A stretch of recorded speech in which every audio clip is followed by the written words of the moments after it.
If you've been listening to Point of View any length of time, you know that one of the words that I use, perhaps I overuse it, is the word discernment, because it is really important for us to begin to figure out what is true and what is false. And it seems to me that that is more and more difficult because we have this cacophony of voices, oftentimes telling us what is true, and sometimes we don't even know who to believe, and that's certainly something that we've encountered as well.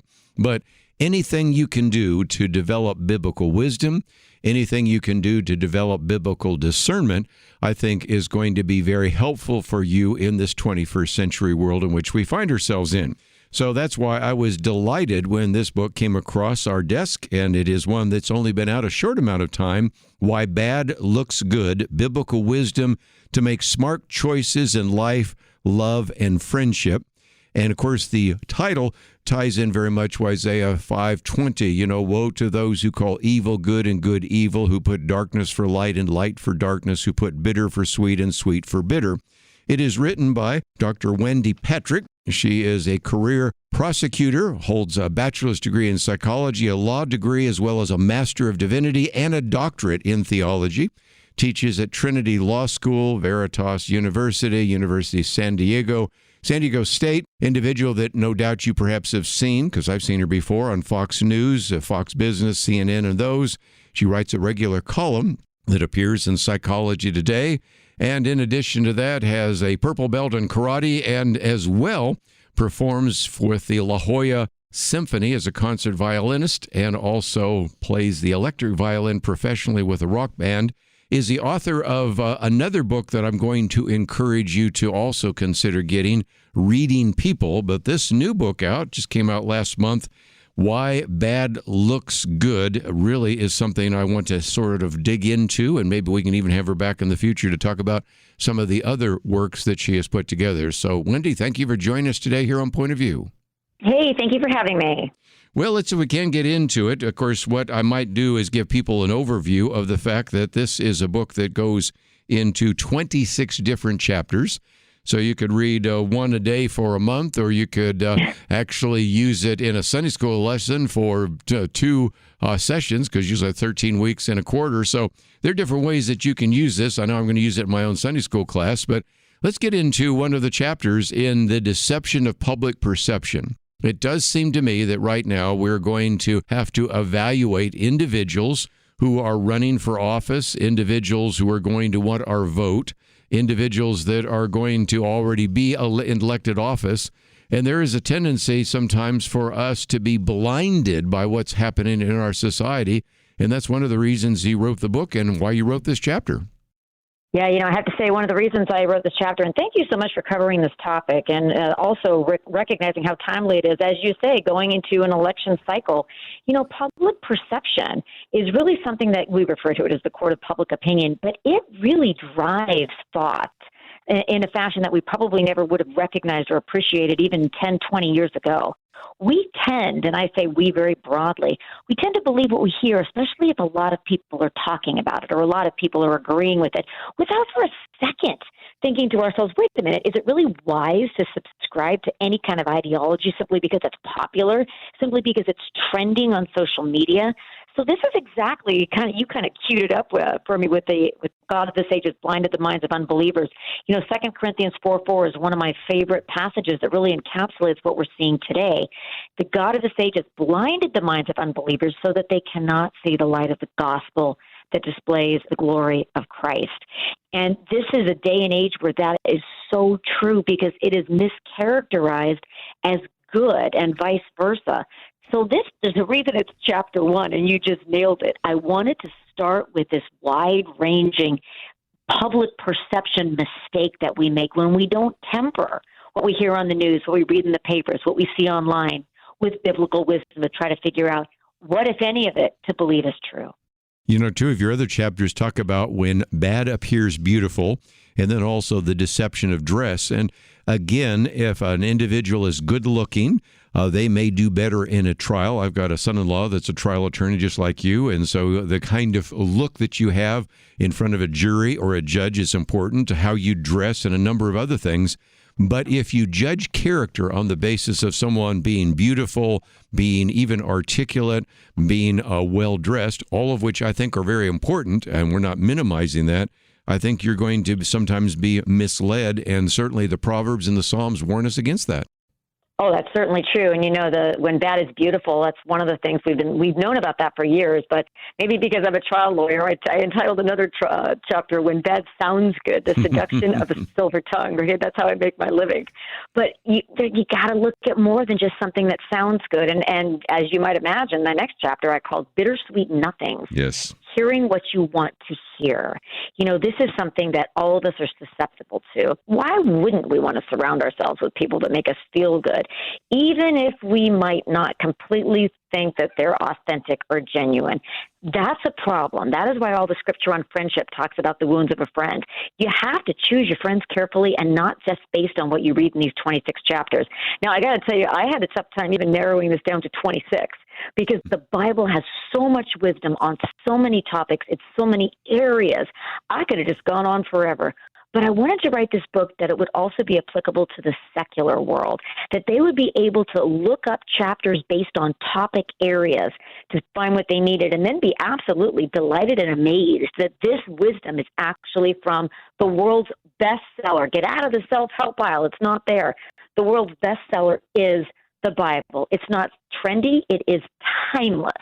And that is why this is exactly the kind of thing that I'm glad you're highlighting. Looking good, sounding good, supposedly public perception. It's excellent guidance. Again, the book is entitled Why Bad Looks Good, but I thought I might also mention her other book, which has been out for a while now, revised and updated, Reading People, How to Understand People and Predict Their Behavior Anytime, Any Place. If you find yourself saying, well, this is an interesting book, I might really want to get a copy, I think you would. And again, most likely you can find it in your local bookstore because she's written in such a way that it will show up in your standard bookstores, probably also in the Christian bookstores, about 180 pages. As we mentioned, 26 chapters. And I think it's going to be just a great resource for you if indeed we are trying to encourage you to learn more about this subject of discernment. That certainly is something that I would highly recommend. We also have a link to her website, which is wendypatrickphd.com. Don't have to remember all that because the good news is that we have a link on our website at pointofview.net. That's where you can find some of her books, Reading People, Red Flags, and of course, Why Bad Looks Good. You can also see some of her video clips and other resources, some of the trending topics she's addressing, and just all sorts of things that I think would really help you in your Christian life. But most importantly, because of the way she's written it, you could probably hand this also to your non-Christian friends and really start a conversation. And Wendy, as a trial lawyer, it seems to me that many times people will assume in your case, and probably assume in my case, we do all the talking. And you do have a chapter, When Bad Sounds Good, but you also have a chapter on when you hear what you want to hear. Because really, if you're going to be effective, whether it's communicating over a microphone, communicating to a jury, you have to be a good listener as well. And so both talking and listening are places where we do need to exercise discernment. That is so true. And I just have to laugh. So many of us have jobs where we use our God-given, how often do we say that? Our God-given talents, which often includes our speech. That is a blessing and a curse. I've prosecuted manipulators for almost 30 years that have a talent. I wouldn't say it's a spiritual gift because it's not certainly used for community or for good, but many people use or misuse talents that they have. That is why discernment is so important. My most recent book before this was called Red Flag. Right. And that was actually a book that was a little bit of an inspiration and a springboard for this one. It's more sort of a secular book, what I've seen in terms of not only being a prosecutor, but when I went back to get my master in divinity and then a PhD, my dissertation was about looking at how good people, how victims get exploited. And then based on some of that, you're absolutely right that we can get talked into so many different things if it is couched in a way that sounds good, that almost sounds logical, that sounds emotionally pleasing.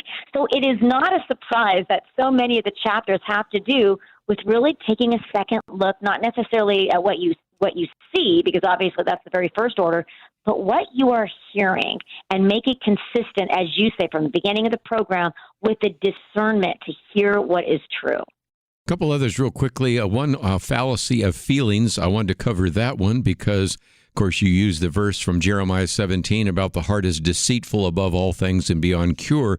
But it does seem to me that as we've talked with Jonathan Haidt and others about the coddling of the American mind, we have a whole generation that really perceives the world through feelings.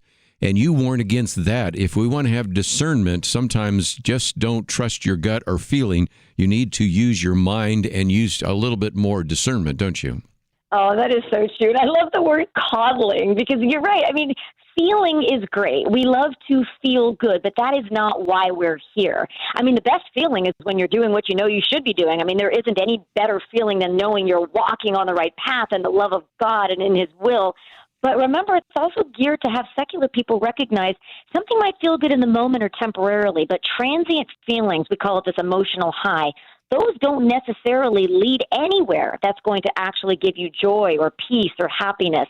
You know, one of my chapters is called When Lust Looks Like Love. You could also interpret that as when lust feels like love, because you got to know somebody beyond a couple of weeks to be able to discern whether or not this is actually a genuine feeling or whether it's an infatuation. You, of course, also have a chapter there on when a moral seems normal. And again, It's just an incredible world that we are raising our children and grandchildren in. But let me pick out another one, because when credentials do not reveal character, this is part of the problem that we've been dealing with. We've been told, trust the experts, trust the science. And again, I am all about using scientific investigation, doing a good opportunity in a free speech environment where you get a point and counterpoint. But the sad reality is we find more and more people say, well, if they have the right credentials, then I'll believe what they have to say. And that sometimes doesn't tell you a whole lot about their character, does it? You know, that is so true. And aptly, I start that chapter with Titus 2:7. In everything, set them an example by doing what is good. You know, show me the evidence. Show me the fruit. Somebody can hand me a business card or nowadays give me a digital version. It can have 5 degrees after their name. That doesn't tell me anything about the character of the person. Tells me that they're good at earning degrees if I can even decipher what they mean. It might also teach you discipline, but it certainly doesn't teach discipleship. And I talk about, you know, so many celebrities, so many professionals that I've prosecuted over the years that have collected degrees and not collected the common sense to misuse authority and status that they have. So it is a data point, as we say in the law and in science, but certainly the character that somebody has to show you can only be discerned through getting to know them, through looking at the fruit of their life, through meeting their acquaintances, through knowing what they're interested in, and all the rest of the things that develop slowly as we build relationships of trust. That is how you determine how to have in your life and who to have in your life. One more chapter, the last one actually, the temptations of technology. I love how you say some teleworkers joke they could not fit into their work clothes after, of course, we've had the pandemic and the lockdown. But it, I think, illustrates something that we write about quite often here, and that is the dangers of social media, the dangers of assuming that when you see a profile of an individual, you read their Facebook page, you're only getting the highlights. And there is a sense in which, again, when sometimes what you're seeing is not believing, and that's another place where we need to exercise discernment. Oh, that's so true. And, you know, I don't know if I can still fit into my work clothes. You know, we spent so much time online, but we also continued the trend of getting to know people online. There is no substitute for meeting in person. I don't think you should do it soon. I think you should do it in public. I think you should choose coffee, not drinks. But given all of the red flags that we think we can see online and the green lights, the temptation of technology is to have it replace live communication. That's not what we were designed for. God didn't place Adam and Eve in the garden and give them both devices so they can keep in touch and text each other. Talking, not texting. You know, I give programs that really highlight the need for us to get out there and not get out of practice. We had 2 years of getting out of practice. Now we have to get back in the game, look each other in the eye, use the kind of chemistry and bonding and rapport that you can only film in person and only feel when you've got somebody next to you that you're getting to know. And my parting shot is going to be always stay vigilant for red flags, but don't miss the green lights. This world is filled with people who are as good as they look. People say, aren't you jaded after being a prosecutor for 30 years? Not even close. If anything, I am inspired that most of the people that I run across in my professional life and my personal life are good. These books are written for the margins. Don't miss the green flash, as I say, on the horizon. There are some people that you do want to get to know because they scream authenticity, and they're going to love you for who you are. Again, you mentioned the red flags. Again, that book, Red Flags, How to Spot Frenemies, Underminers, and Toxic People. Learn to separate the dangerous from the desirable. I'd love to get you on sometime because I know you have taught on human trafficking in places like Hong Kong and South Africa and South Korea and a number of other things. Talked about sexual assault prevention. Of course, we've talked about that here as well. And of course, we just mentioned a minute ago, reading people, how to understand people and predict their behavior anytime, any place. And this book that just came out here in April, Why Bad Looks Good, Biblical Wisdom to Make Smart Choices in Life, Love, and Friendship. And Wendy, I did mention that, people could read through this one a day, or I'm thinking because you got 26, that could be half a year if you were to use that for a small group or so.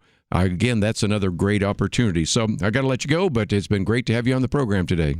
Thank you so much for having me. God bless you. I know she had to run on to another event, and I just wanted you to know about the book, Why Bad Looks Good, Biblical Wisdom to Make Smart Choices in Life, Love, and Friendship. Just thrilled that we were able to get her for a few minutes. Of course, you probably have seen her on Fox News and all sorts of other places as well. And I would have to say that this was the kind of book I've been looking for some time for discernment.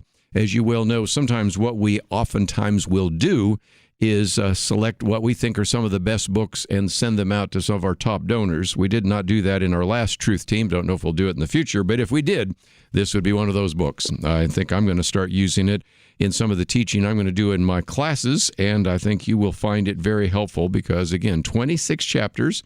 It just has shown up in the bookstores, and again, endorsements from Ken Starr and Jim Garlow and a variety of other people that you might know. And again, put in a format that I think would be easy for teaching. And for those of you that maybe are doing a small group or a Bible study, you could do a chapter a week and it'd take you half a year. Or you could do 2 chapters a week. It would take you 13 weeks. So there's some ways in which I think you could use this book. And we'll see when we get her back because she brings a lot to the table, as you probably picked up. As a matter of fact, I have no idea how she pulls it all together. But nevertheless, a real dynamo. And the more you read about her and the more you see all the different ways in which she's been involved, probably one of those 10 talent people the Bible talks about. Anyway, I thought you would enjoy the conversation with Dr. Wendy Patrick. Thanks for joining us. And I hope you, again, I've appreciated all that we've talked about today right here on Point of View.